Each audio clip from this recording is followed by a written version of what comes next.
विद्यार्थियों good morning. आज का हमारा जो टॉपिक है वो है series resonance in LCR circuits. BSc first year के पेपर फर्स्ट यूनिट 4 से हमने ये टॉपिक लिया है।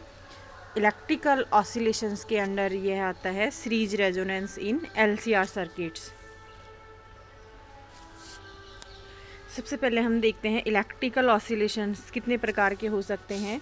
यदि हम विद्युत परिपथ यानी इलेक्ट्रिक सर्किट में रेजिस्टेंस, कैपेसिटेंस एंड इंडक्टेंस जुड़े हों और वो दो तरह से एज ए रेजोनेंस सर्किट में बिहेव करते हैं। फर्स्ट है एलसीआर श्रेणी अनुनादी परिपथ या एलसीआर सीरीज रेजोनेंट सर्किट। दूसरा होगा एलसीआर समांतर अनुनादी परिपथ LCR parallel resonant circuit. First हम पढ़ने को जा रहे हैं आज इस वीडियो में एलसीआर श्रेणी परिपथ एलसीआर सीरीज सर्किट। जो डायग्राम हम देख रहे हैं यहाँ पर 7, इसमें परिपथ में inductance L, capacitance C and resistance R series में प्रत्यावर्ती विद्युत वाहक बल E यानी जो हमारे पास अल्टरनेट ईएमएफ है electromotive force E equal E note sine omega T generator के साथ संयोजित हैं।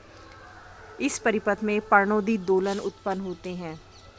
यहाँ हम देख रहे हैं कि अगर हम एक परिपथ में E equal E note sine omega T EMF वाला जनरेटर, परिपथ में L, C तथा R तीनों सीरीज में जुड़े हुए हैं। सीरीज सर्किट इसलिए कहलाता है कि देखिए इस EMF के एक सिरे से कंडक्टेंस जुड़ गया, कंडक्टेंस के दूसरे सिरे से यहाँ पर कैपेसिटेंस जुड़ दिया, कैपेसिटेंस से हमने यहाँ पर रेजिस्टेंस जोड़ दिया और रेजिस्टेंस का दूसरा सिरा यहाँ पर हमने EMF से जोड़ दिया है।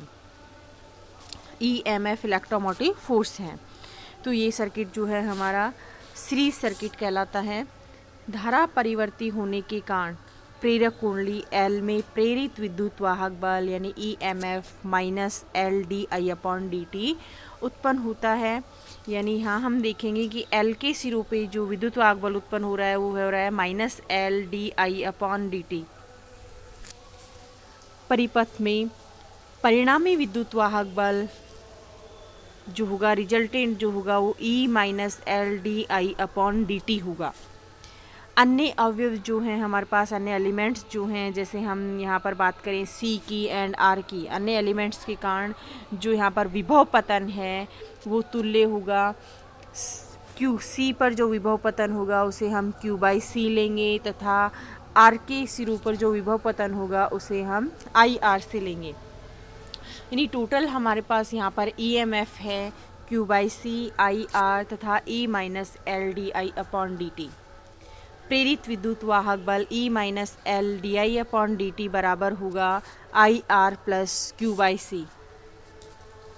यानी हम यहाँ देखना चाहते हैं अन्य अवयवों के कारण विभव पतन प्रेरित विद्युत वाहक बल के रिजल्टेंट के बराबर होता है E minus LdI/dt equal Q/C plus IR, जहाँ पर Q t समय पर संधारित्र पर आवेश का मान है। या हम ऐसा कह सकते हैं कि अगर हम यहाँ पर देखना चाहें LdI/dt माइनस का है तो ये इधर लेके जाएंगे, प्लस का हो जाएगा LdI/dt plus Q/C plus IR equal में E, जहाँ पर I इक्वल में है dQ/dt हम लिख सकते हैं dQ/dt तथा dI/dt इक्वल लिख सकते हैं हम d2Q/dt स्क्वायर। ये हम यूज कर सकते हैं। I इक्वल में dQ/dt तथा dI/dt इक्वल में d2Q/dt स्क्वायर।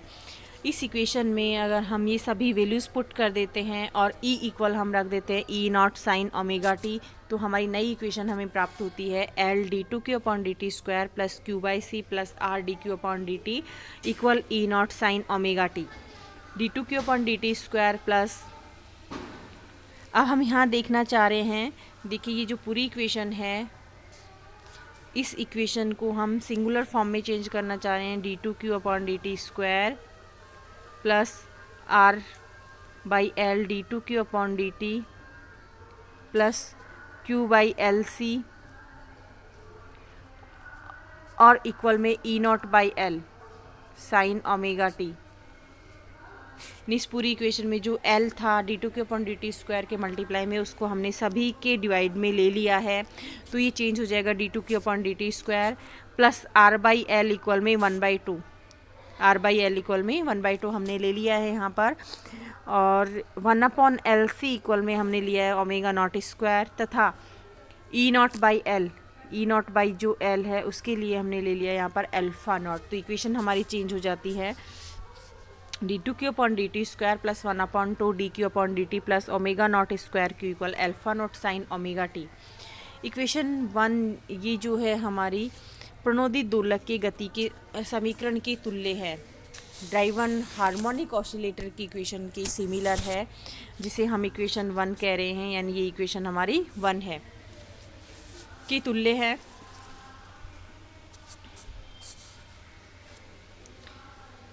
इस समीकरण में विस्थापन x के स्थान पर हमने चार्ज को q को लिया है, जहां हम d2x/dt² लेते हैं, dx/dt और x इक्वल लेते हैं, और v के स्थान पर धारा I है। समीकरण 1 का हल पीछे के इक्वेशंस यानी जो टॉपिक्स हम सॉल्व कर रहे हैं उन्हीं के सिमिलर होगा, जिसमें हम विस्थापन x के स्थान पर q ले सकते हैं।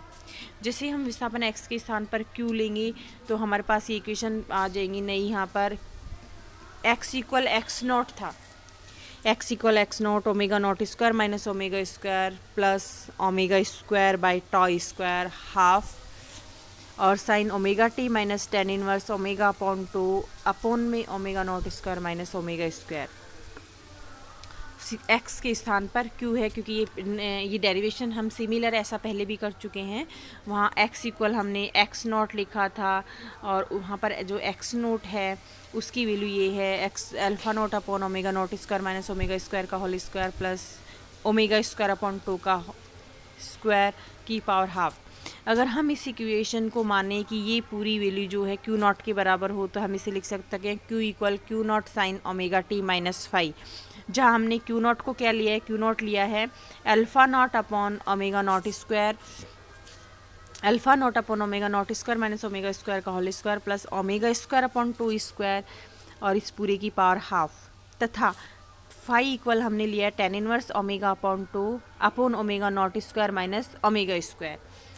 इन सब का यूज़ करते हुए अब हम यहाँ पर चार्ज q के लिए इक्वेशन हम देखना चाह रहे हैं, क्योंकि q इक्वल है Q naught sine omega T minus में फाई। इक्वेशन हमने जो ली है यहाँ पर Q equal Q naught sine omega T minus phi, equation 3 को ही हम यहाँ देख रहे हैं Q equal Q naught sine omega T minus में फाई। इससे हम धारा फाइंड कर सकते हैं I इक्वल में dq/dt। इक्वेशन 3 का हम विद रेस्पेक्ट टू टाइम अगर हम डिफ्रेंशिएट कर देते हैं तो हमें करंट फाइंड हो जाती है d/dt Q naught sine omega T minus phi. Q naught जो है वो बाहर ले लेंगे, टाइम पर डिपेंड नहीं करता।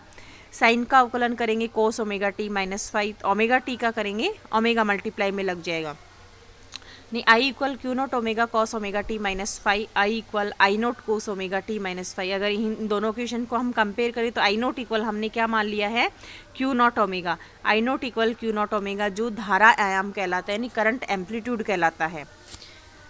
इसी क्वेश्चन में हम देखना चाहते हैं I equal I naught sine omega T minus five plus pi by 2, ये cos omega T minus phi है। अगर हम इसको कॉम्प्लीमेंट्री फॉर्म में लिखना चाहें तो ये साइन में कन्वर्ट हो जाएगा पाई बाई 2 ऐड करने के बाद, या हम कह सकते हैं I not sine omega T minus del. Del equal क्या ले लिया हमने, माइनस डेल है, चूँकि डेल जो फेज है वो कला कहलाता है।